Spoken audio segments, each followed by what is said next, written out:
Terima kasih pemirsa, Anda kembali menyaksikan Kominfo Newsroom.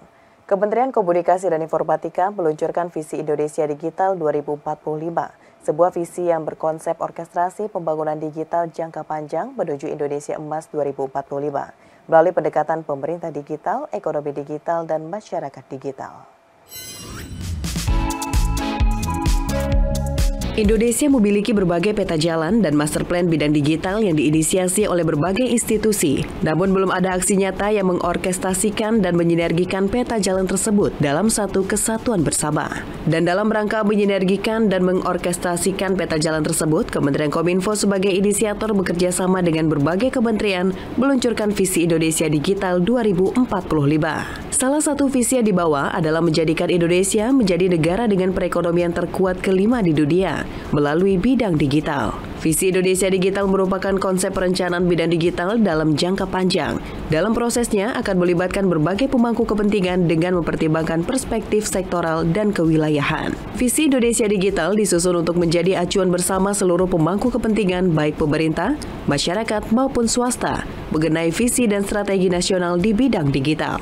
Menteri Komunikasi dan Informatika Budi Aris Setiadi mengatakan penyusunan Visi Indonesia Digital 2045, Kementerian Kominfo bersinergi dengan lebih dari 50 institusi, mulai dari kementerian lembaga, asosiasi, akademisi, hingga privat. Langkah selanjutnya adalah bagaimana rencana implementasinya dapat dilakukan secara sinergis dan kolaboratif. Saya berharap VID 2045 ini dapat menjadi acuan bagi seluruh pemangku kepentingan dalam membuat sekaligus mengimplementasikan berbagai kebijakan yang ditujukan untuk dapat mewujudkan dan mensukseskan transformasi digital Indonesia. Di kesempatan yang sama, Menteri Perdagangan Zulkifli Hasan menilai adaptasi digital menjadi salah satu kunci dalam menghadapi tantangan perdagangan di tengah perkembangan teknologi yang semakin maju. Oleh karena itu, pihaknya telah mengeluarkan Peraturan Menteri Perdagangan Nomor 31 Tahun 2023 untuk mendukung pemberdayaan UMKM dan pelaku e-commerce dalam negeri serta meningkatkan perlindungan konsumen. Aturan tersebut berisi tentang pengembangan ekosistem perdagangan digital yang sehat, sehingga seluruh pemangku kepentingan memperoleh prinsip kesetaraan dari pemerintah. Memang secara bertahap ASEAN itu nanti paperless, Pak. Semua akan digital gitu. Termasuk kepabean, apalagi kita sudah punya standar. Perdagangan jasa maupun barang itu sudah standar yang sama. Misalnya jasa dokter, arsitek, barang itu sudah sama. Sehingga nanti secara bertahap ASEAN itu akan paling maju mungkin digitalnya. Pemirsa, Menteri Koordinator Bidang Perekonomian Erlangga Hartarto memaparkan pandangan terkait kondisi ekonomi Indonesia dan strategi mencapai Visi Indonesia Emas 2045. Menko menilai pentingnya kompetensi sumber daya manusia yang memiliki literasi digital mampu menjadi kontribusi utama dalam penguatan perekonomian nasional guna mendukung Indonesia menjadi negara maju. Dalam acara peluncuran Visi Indonesia Digital 2045, Menteri Koordinator Bidang Perekonomian Erlangga Hartarto menekankan pentingnya kompetensi sumber daya manusia yang memiliki literasi digital guna mewujudkan tercapainya Visi Indonesia Digital 2045. Menurutnya, kebutuhan talenta digital nasional harus dapat dipenuhi secara mandiri, sehingga tidak di-outsourcing dari luar negeri. Oleh karena itu, dalam upaya menciptakan SDM tanah air yang memiliki kompetensi di bidang digital, pemerintah telah menjalankan inisiasi kemitraan dengan sejumlah lembaga pendidikan seperti Monash University dan Apple Developer Academy. Selain itu, pemerintah juga telah menginisiasi berbagai program digital, yang diantaranya yakni pembangunan kawasan ekonomi khusus digital di Nongsa, Batam, dan kawasan ekonomi khusus pendidikan di Balang. Kemudian kita sudah mulai dengan Apple Academy, sudah punya 2.000 lulusan. Hasilnya jelas, Mandiri, Livin, dan yang lain itu semua lulusan Apple Academy. Dan itu seluruhnya mereka yang bisa bekerja di dalam iOS. Jadi kita meng-create suatu entrepreneurs. Demikian pula untuk IBM, mereka membuat dengan kampus Merdeka Hybrid Cloud Academy. Kita sedang bangun kawasan ekonomi khusus untuk digital di Nongsa, di Batam, dan Johor tidak mau kalah.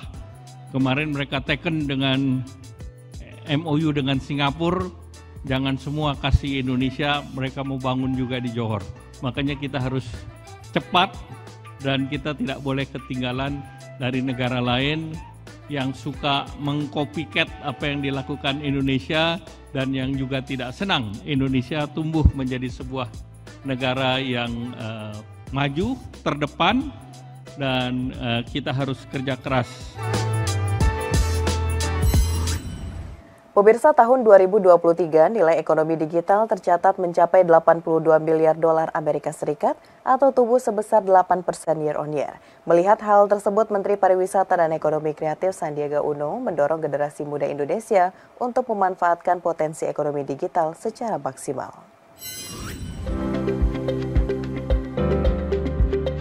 Menteri Pariwisata dan Ekonomi Kreatif Sandiaga Uno dalam peluncuran Visi Indonesia Digital 2045 mendorong generasi muda Indonesia untuk memanfaatkan potensi ekonomi digital secara maksimal. Menurut Sandiaga, ekonomi digital menjadi harapan dan kekuatan baru untuk perekonomian nasional, di mana pada tahun 2023 nilai ekonomi digital Indonesia tercatat mencapai 82 miliar dolar Amerika Serikat atau tumbuh sebesar 8% year on year. Sandiaga menambahkan kontribusi terbesar bagi ekonomi digital Indonesia berasal dari transaksi pada platform e-commerce. Prediksi pasar dunia dan potensi ekonomi digital Indonesia yang sangat besar, menurut Menparekraf merupakan peluang yang harus dimanfaatkan oleh generasi muda. Melihat prediksi pasar dunia, potensi ekonomi digital Indonesia yang sangat besar, dan ini merupakan peluang yang harus dimanfaatkan, terutama oleh generasi muda, dan tentu saja untuk dapat memanfaatkan potensi ekonomi digital Indonesia secara maksimal, Gen Z perlu mengembangkan karakter kepemimpinan yang kuat, yaitu adaptabilitas, kreativitas, collaborations, communications, digital literacy. Kementerian Komunikasi dan Informatika meluncurkan Visi Indonesia Digital 2045 dalam rangka upaya mendukung terwujudnya Visi Indonesia Emas 2045. Salah satunya, target Indonesia menjadi negara dengan perekonomian terkuat kelima di dunia. Menparekraf Sandiaga berharap dengan diluncurkannya Visi Indonesia Digital 2045 dapat memberikan manfaat bagi masyarakat, guna meningkatkan kapasitasnya menjadi sumber daya yang berintegritas unggul dan berdaya saing. Saya berharap ini dapat membawa manfaat bagi masyarakat dan seluruh peserta yang hadir, khususnya generasi muda, dalam meningkatkan kapasitasnya menjadi sumber daya yang berintegritas, unggul, dan berdaya saing. Kita ke informasi lainnya, pemirsa. Menpan RB Abdullah Azwar Anas mengungkapkan kesulitan adaptasi menjadi salah satu masalah utama yang dihadapi para aparatur sipil negara. Hal itu ia sampaikan saat menghadiri Appreciation Day ASN Culture Festival 2023.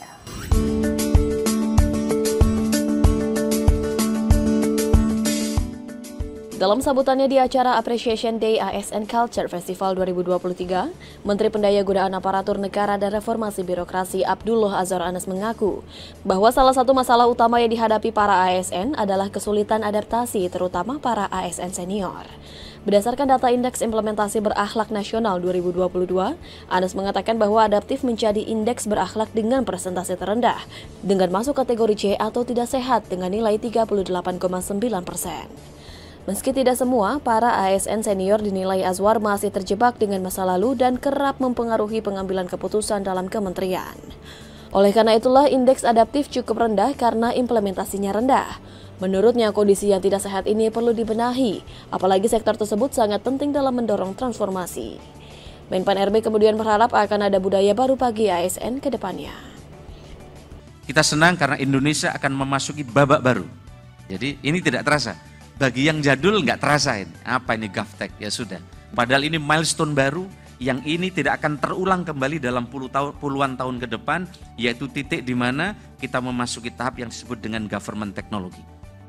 Pada acara Appreciation Day ASN Culture Festival 2023, Menteri Pan-RB juga menyerahkan apresiasi atas hasil survei Indeks Berakhlak pada tahun 2023 kepada instansi pemerintah dengan kategori The Biggest Improvement dan The Highest Score dari survei Indeks Berakhlak.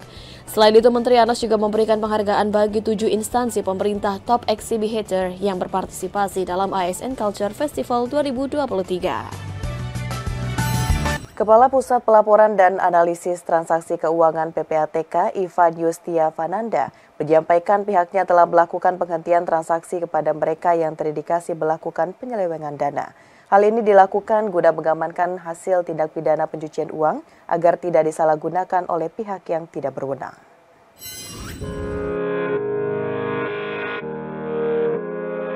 Pusat Pelaporan dan Analisis Transaksi Keuangan melaporkan bahwa sepanjang Januari hingga Oktober 2023 telah menghentikan transaksi pada 1.914 rekening keuangan dengan nilai rekeningnya mencapai 530,23 miliar rupiah yang diduga terkait dengan tindak pidana pencucian uang dan terorisme di Indonesia. Kepala Pusat Pelaporan dan Analisis Transaksi Keuangan Ivan Yustiavandana dalam kegiatan diseminasi securing hasil tindak pidana lintas batas negara mengatakan bahwa penghentian transaksi tersebut diperlukan untuk mengamankan hasil tindak pidana pencucian uang agar tidak disalahgunakan. Ia juga mengatakan pengamanan dan penyelamatan aset hasil tindak pidana menunjukkan proses yang transparan dan akuntabel dalam penegakan hukum di Indonesia. Kedepannya, PPATK juga akan melanjutkan penghentian sementara transaksi atau aktivitas rekening yang berkaitan dengan tindak pidana korupsi, narkotika, kejahatan lingkungan, dan investasi lingkungan. Optimalisasi kewenangan PPATK ini pun tidak terbatas pada kejahatan-kejahatan konvensional, tetapi termasuk juga kejahatan yang memanfaatkan IT sebagai penggerak termasuk pencegahan money politik yang berpotensi terjadi pada pesta demokrasi tahun 2024 yang saat ini tengah berlangsung. Dalam proses analisis kita sudah mulai menghentikan transaksi ya. Dalam proses analisis sesuai dengan undang-undangnya kita ikuti, kita sudah mulai menghentikan transaksi karena keterbatasan waktu 5 plus 15 hari, kita hanya bisa menghentikan dalam waktu 20 hari. Lalu berikutnya kita serahkan kepada teman-teman penyidik. Sebelumnya sebenarnya sudah bisa digunakan eksekusi dengan menggunakan kewenangan pasal 26 dari teman-teman pihak pelapor. Kenapa perlu kita lakukan seperti ini? Success story dari apa yang kita lakukan kebijakan ini adalah kasus Lukas NMB. Bisa dibayangkan kasus Lukas NMB kalau kita tidak hentikan, kita tidak bisa tahu di mana dia sebenarnya memiliki harta kekayaan. Lalu bergulir kasus BEC, lalu bergulir kasus judi online, lalu bergulir kasus narkotika, lalu bergulir kasus korupsi, semuanya. Dan sekarang sudah ribuan rekening kita hentikan. Pemirsa, usai jeda kami akan kembali dengan dialog hadapi pemilu 2024, mitigasi Indonesia hadapi resesi 2023. Sesaat lagi tetaplah di Kominfo Newsroom.